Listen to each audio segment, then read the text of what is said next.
Hey, welcome back again, viewers and subscribers. This moment, I want to speak to you on the prickly pear, also known as Opuntia, of the flowering genus of plants called Opuntia, and it's a plant that is used to treat diabetes, for weight loss, hangover, owing to its anti-inflammatory properties. It's antiviral. Preliminary evidence research shows that it can help to control type 2 diabetes in individuals, right? It's from the Cactacea family, Cactus family. In folk medicine of Mexico, it's used to treat wounds, right? Urinary tract issues, digestive system issues, and the native Indians also use it to treat open wounds as a coagulant. They use the pulp of the pads. Okay, right. I use the pulp of the pads here. See, I have a pad right here. Right.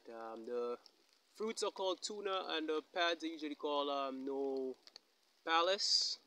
Right. Opuntia genus. From what I read, it's from an ancient Greek city called Opus. There's this gentleman called Theophrastus, and he noted that there was a plant that can be propagated or grown from pads. And prickly pear is found throughout the Western Hemisphere, grown for its edible fruit in the tropics and subtropics, found in the West Indies, native to the Americans. But it is invasive in some places, North Africa, Australia. Um, can also be used for soil erosion control, for putting borders, like to identify borders of family lands and deer resistant, drought resistant. The pads hold excess of water, so that'll be helpful in times of drought, right? And it has shallow roots, which helps it to adapt to such climates. So it's heat resistant and drought resistance. Also using xeriscaping. That's where you plant a lot of plants in the garden that are drought resistant, so they can adapt to times of drought, right? It's also used to make jams, soups, used as vegetable. I remember when I was in Antigua, they made a meal called fungi, right? They make the cornmeal, and also they cook the plant also, right? It can go to 18 18 feet tall. The one that is mostly used for culinary purposes is the ficus indica, right? This one that I have here. There are prickly varieties, right? The Engelmann and the beaver tail, right? It's actually a Beauty and the Beast plant. Showy flowers. It's brightly colored fruits, red fruits, yellow flowers. It depends on the kind of time of the day they bloom. Like once a day depends, right?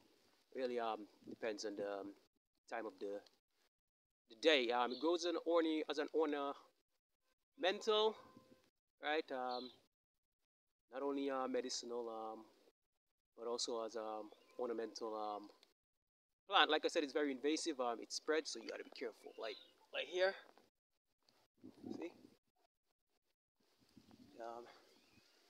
spreads, right?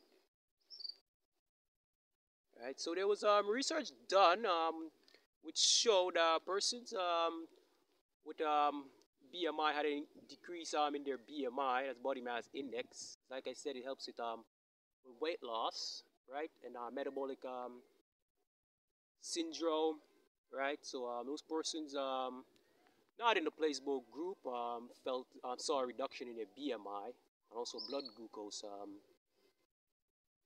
levels. Right? It contains beta carotenoids, vitamin A. Contains antioxidants, fiber. Right? Contains riboflavin, zinc, calcium, magnesium. Um, contains also iron and 80%, 88% of water. Because like I said, the pads help to store excess of the water. So here we have it here. Right.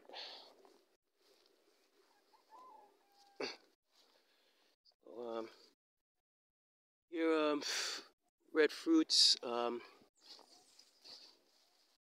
Tropics and subtropics are grown for that use. Oops, that one dropped off. All right.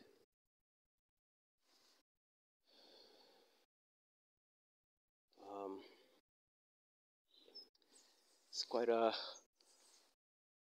quite a beauty. Don't think much people are making use of this. These days they're just cutting the trees down. But yeah, that's prickly pear. There are spiny varieties. Toxicity. There are some that may cause skin irritation. But there are those which have the barbs, which have to be careful because they're called glucids, and if you ingest them, can affect your throat, right? So this is a variety that's not that doesn't have spine. It doesn't have spines. But yeah, these um these are the pads that you would cut open and use, can eat. It's for also for cooling, also to cool the body, right? Thanks to my friend for helping me to film this. So I always gotta ask for permission. Don't wanna trespass or enter. Um, yeah. So that's it for prickly pear. All right. Thanks again for watching.